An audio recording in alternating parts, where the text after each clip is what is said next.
Ghislaine Maxwell, who was convicted of helping financier sexually abuse underage girls and is currently serving a lengthy prison sentence. If Maxwell has information about anyone who has committed crimes against victims, the FBI and the DOJ will hear what she has to say. Deputy Attorney General Todd Blanche said this in a post on social media platform X, adding that President Donald Trump has told us to release all credible evidence. A lawyer for Maxwell has confirmed that there have been discussions with the government.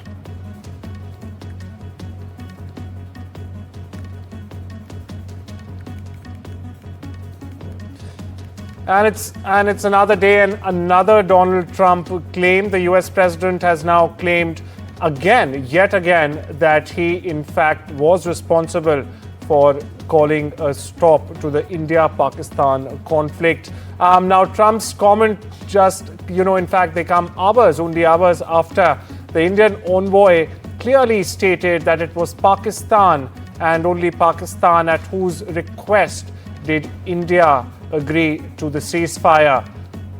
Listen into the bite of the Indian envoy at the UNSC.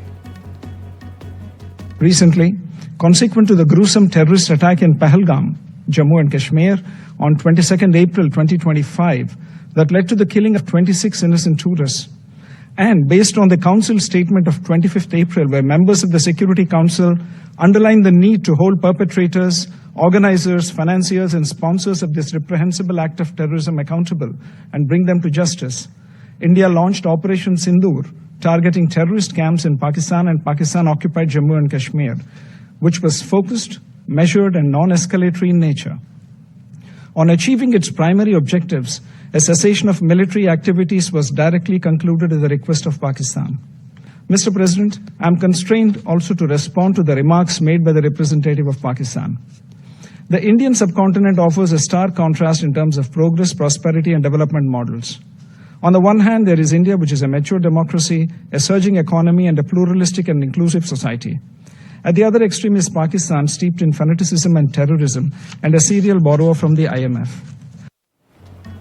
My colleague Mohammad Ghazali joins us for more on this. Ghazali, you heard the Indian envoy to UNSC there, and we also know about what Trump has again reiterated. Where do you see this headed? And also, we are getting information that the US administration is in fact meeting the Pakistani administration on Friday. Are there any dots here that need to be connected? See, we know US has its own interests in siding with Pakistan when it comes to strategically start its operations either in Afghanistan or Iran or to counter China. And we also know that how Mr. Trump also harbors its ambitions to have his ambitions to be awarded Nobel Peace Prize. He has been obviously been nominated by two strange politicians, one Asim Munir from Pakistan, another Benjamin Netanyahu. But India has always maintained its stand that whenever it comes to the dispute or conflict with Kashmir, with Pakistan, it is going to be resolved by the two countries itself, and India doesn't need any mediator. So this was the case even when the Operation Sindoor was launched by India, and Indian envoy made it very clear that it was Pakistan which had requested India sort of to bring down all the hostilities, and there was no role of the United States as being claimed by Mr. Trump, that he sort of gave a bait of trade, that he won't have trade with either India or Pakistan, and that is why the Operation Sindoor came to an end. But that has been categorically rejected by our External Affairs Minister as well as the government of India on multiple occasions, that US had no role to play when it came to bringing down hostilities between the two countries. Also, we've got breaking updates coming in that PM Modi is in fact planning for his visit to the UK, which will also be followed by the Maldives. Remember, the PM is being called for the Maldivian National Day celebrations in the Maldives. And before that, on the 24th of July, viewers, which in fact happens to be tomorrow, that's Thursday, the PM is also expected to sign the FTA, the long-awaited FTA, with the UK government. And here on your screens are live shots. There you see the PM planning. My colleague Mohammad Ghazali remains with us. Ghazali, can you underline the PM's itinerary and, more importantly, what all deals, apart from the UK FTA that we of course discussed, are on the anvil here? See, obviously the UK FTA would be the highlight of this particular visit by the Prime Minister, which is going to be his fourth visit to United Kingdom after being the Prime Minister of India for the third term. In the last 3 terms, this will be the fourth visit to United Kingdom. And FTA, obviously, which has started off the talks and negotiations, which has started off back in 2022. It's been 3 years since the negotiations were going on. Multiple rounds of talks were held between the Trade and Commerce Ministry of India and their counterpart in United Kingdom. But the focus should not be taken away from the fact that India is also going to talk about some financial frauds who have escaped from India and have taken a safe haven in United Kingdom. Also the issue of Khalistani extremists, because earlier this year when our External Affairs Minister was in United Kingdom, he was he was attending one of the programs in one of the leading think tanks there, and while he was entering into the premises of that think tank to attend that program, his convoy was attacked by the Khalistani extremists. And since then United Kingdom has not taken any concrete measures and steps, and we all know that how in the past multiple years we have seen that how these elements have been raising slogans, have been threatening our diplomats. They have been protesting outside the Indian High Commission in London, and despite repeated sort of India raising it with their British counterparts that how these elements needs to be reined, UK has not done enough. And they have not even responded to the way India was expecting it to be.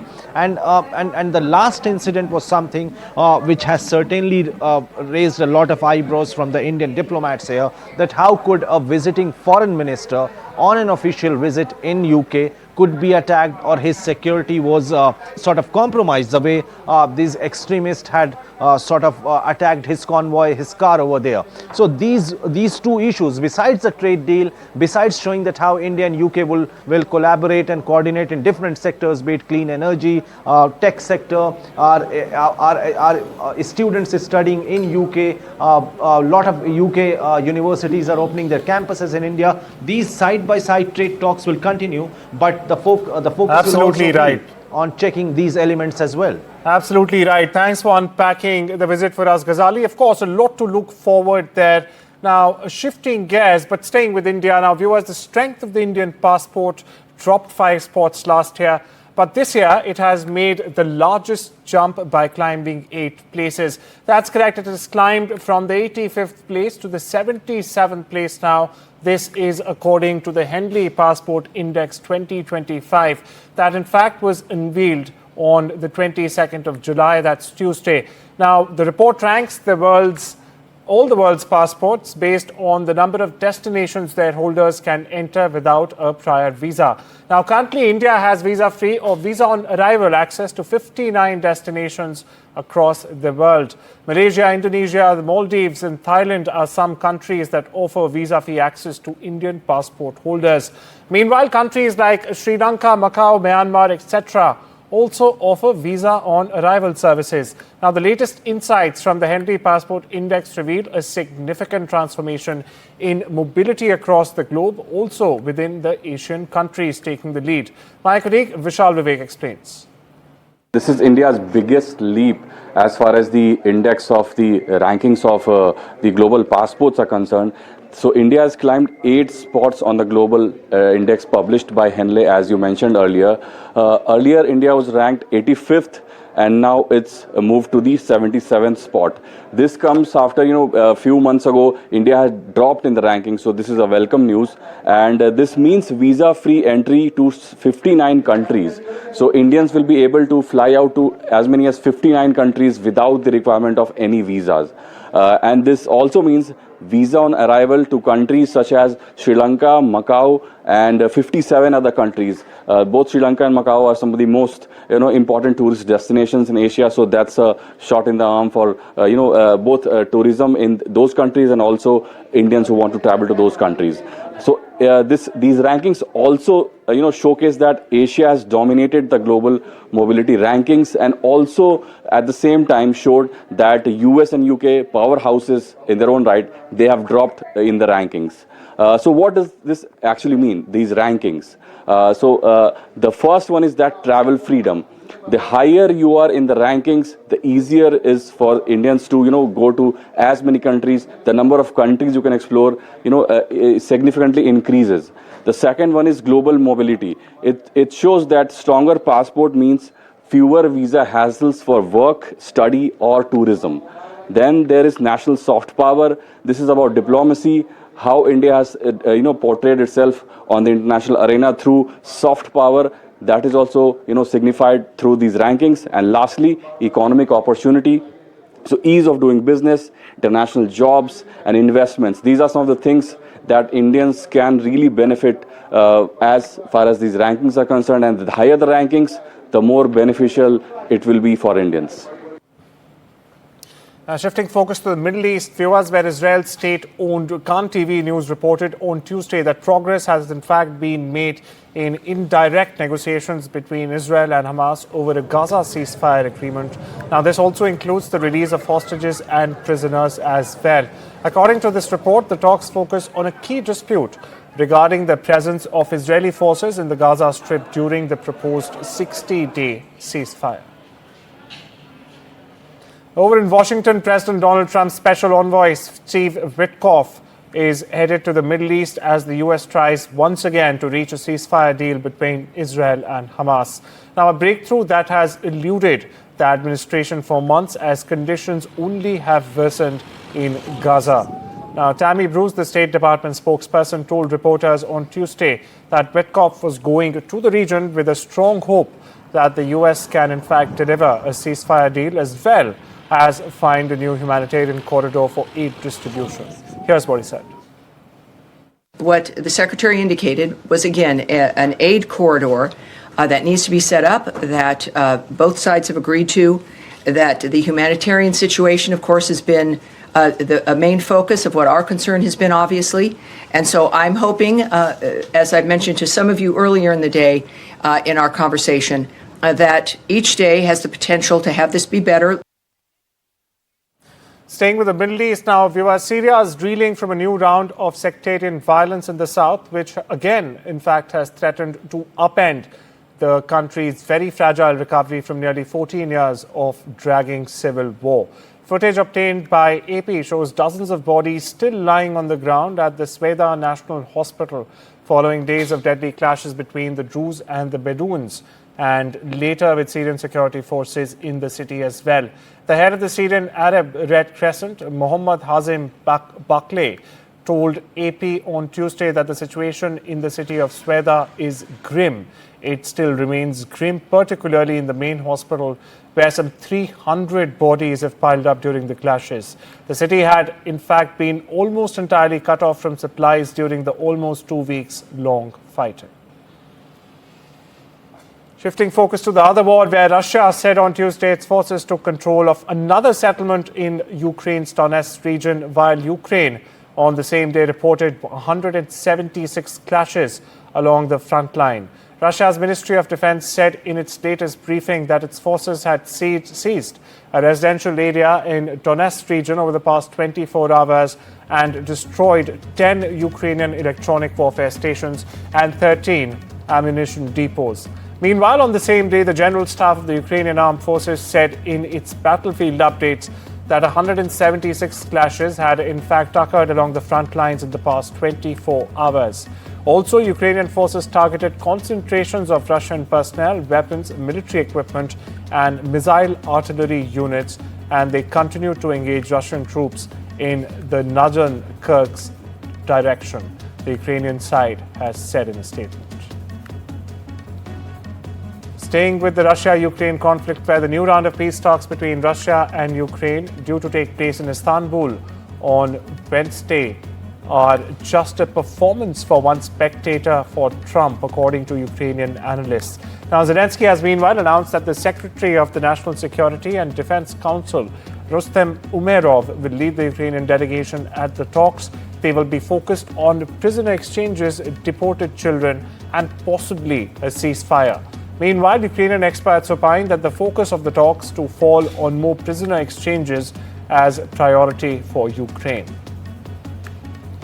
Meanwhile, US President Donald Trump has suggested that he might visit China in quote-unquote not too distant future. Now this comes following an invite from Xi Jinping as the superpowers gear up for fresh trade talks. Meanwhile, Washington has softened its approach towards Beijing in recent weeks. The US Treasury Secretary also said that negotiations in Stockholm next week will likely be aimed at extending a US-China trade truce beyond the 12th of August. Trump had in fact adopted a more conciliatory tone towards Beijing to secure a trade deal and an in-person summit with Xi, which analysts predict could take place during the APEC summit in South Korea as soon as this fall. Meanwhile, Trump's toned-down approach, though, has ranked some China hawks in Washington. Staying with the US, where Coca-Cola has said it plans to launch a beverage for the US market with cane sugar instead of high fructose corn syrup. Now, the announcement, which comes as the company reports second quarter earnings, follows a social media post by none other than President Donald Trump last week, claiming that he had persuaded the company to use real cane sugar in its US cola.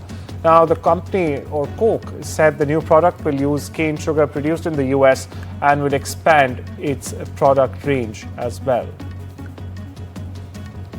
Over in Europe, Athens residents and tourists crowded beaches on Tuesday, as you see that on your screens right now. This as temperatures crept up across the country. Elsewhere in Greece, a major forest fire has also broken out, and authorities have in fact ordered several villages near Kornet, the village west of Athens, to in fact evacuate. There are no immediate reports of any casualties. Meanwhile, weather conditions are particularly tough for the 180 firefighters at the scene. Meanwhile, an intense and prolonged heat wave has been forecast in the upcoming days, with temperatures expected to reach up to 44 degrees Celsius in some parts of the Western European country. Now, this is according to the National Observatory of Athens. Here's more. Αλλά εδώ με πολλά νερά, πολλά υγρά, τα σώσαμε λιγάκι δηλαδή, και οι βουτιές στη θάλασσα είναι το καλύτερο. Για μένα τουλάχιστον είναι το καλύτερο και το συνιστώ σε όλους.